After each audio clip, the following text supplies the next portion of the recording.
You move abroad to improve your life. You work hard, you earn more money than you did back home in Africa. So why are so many Africans still financially stressed, exhausted, and living paycheck to paycheck? Today, we are going to talk about the painful truth nobody says out loud. And let's be honest, many Africans abroad are surviving two lives at the same time. The life they show publicly and the reality they quietly carry privately. Online, everything looks fine. They show nice photos. They live in good countries. They show that they have decent salary, a clean apartment, and even a car.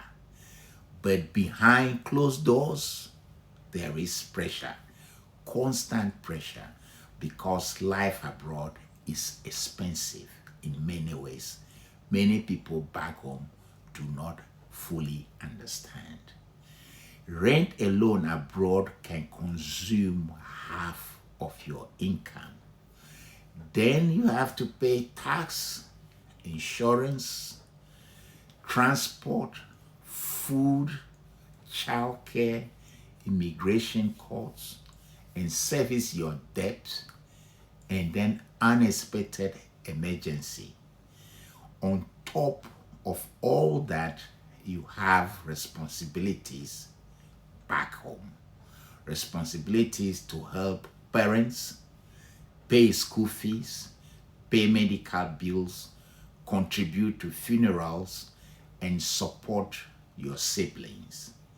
And suddenly, the salary that once looked big disappears very quickly.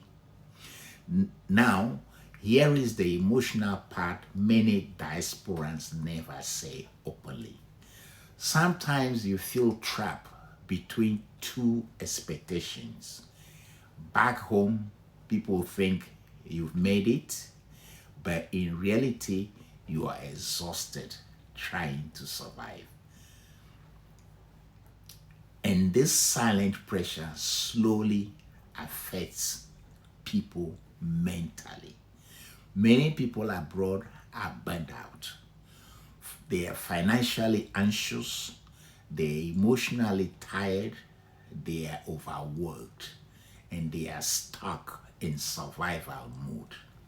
Yet they still feel guilty because technically they are doing better than before they came to abroad. Now, here is the dangerous part. Listen to this. Years pass quickly in the survival mode. You wake up, you go to work, you pay bills, and you repeat the cycle. Then one day, many people suddenly realize, I work hard for years, but what have I actually built? The realization hurts deeply because earning money and building wealth are not the same thing. But here is the good news for you. You do not need to become millionaire overnight to start building wealth. What you need is strategy, because wealth is not built only through income. It is built through financial discipline, ownership, long-term thinking, multiple income streams, and asset building. And this is where many financially successful diasporans think differently. They stop focusing only on earning money and start focusing on keeping, growing, and owning money. That mindset changes everything. Because once you understand the difference between income and wealth, your financial decisions begin changing completely. So instead of asking, how do I look successful? You begin asking, how do I become financially free? And that question can transform your entire future. Now, let's look at the reality. According to multiple UK and international financial studies, many middle-income earners today are struggling financially despite higher salaries. And why? Because inflation, rising costs, debt pressure, and lifestyle inflation quietly destroy financial progress. Now, let's make this practical. Imagine two Africans living abroad earning similar salaries. Person A upgrades lifestyle immediately, focuses on appearances, spends emotionally, saves little, and has no investments. But person B lives slightly below the means, invests consistently, builds side income, learn valuable skills, and acquire assets gradually. 5 years later, their lives look completely different. Not because person B earned dramatically more, because person B used strategy. And this pattern appears repeatedly among the financially successful immigrants globally. Many successful diasporans quietly build properties, investment, businesses, other investments, digital income, bought land back home, and earn multiple income streams while still working in regular jobs. Now, let's talk about something so important. Social media creates dangerous financial pressure. Many people feel forced to look successful before becoming financially secured. They adopt luxury lifestyles, wants to wear designer clothes, wants to drive expensive cars, and they are constantly spending. Meanwhile, they have no savings, no investments, no ownerships, and no financial peace. And that is dangerous because true wealth is often quiet in the beginning.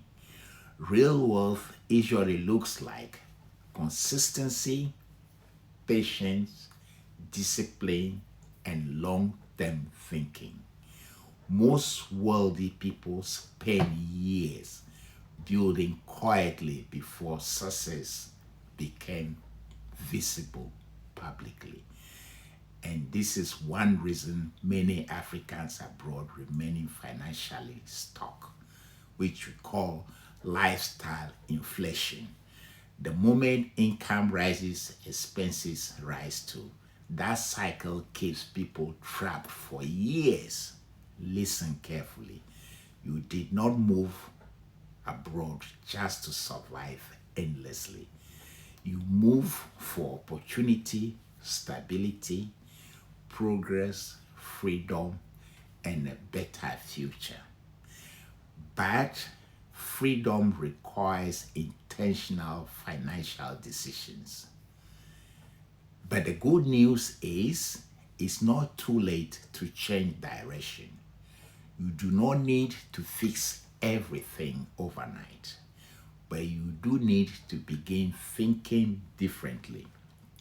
Because 5 years from now, you will either thank yourself for starting today or regret delaying too long. So if you are serious about building real wealth as an African in the diaspora, visit the link in the description. You will find books and practical guides designed specifically to help Africans abroad build wealth, side income, businesses, financial freedom, and investments back home.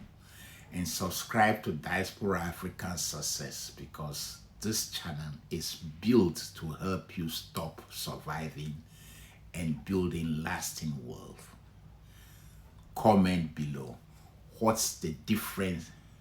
What's the biggest financial challenge Africans abroad face right now? Make that comment below.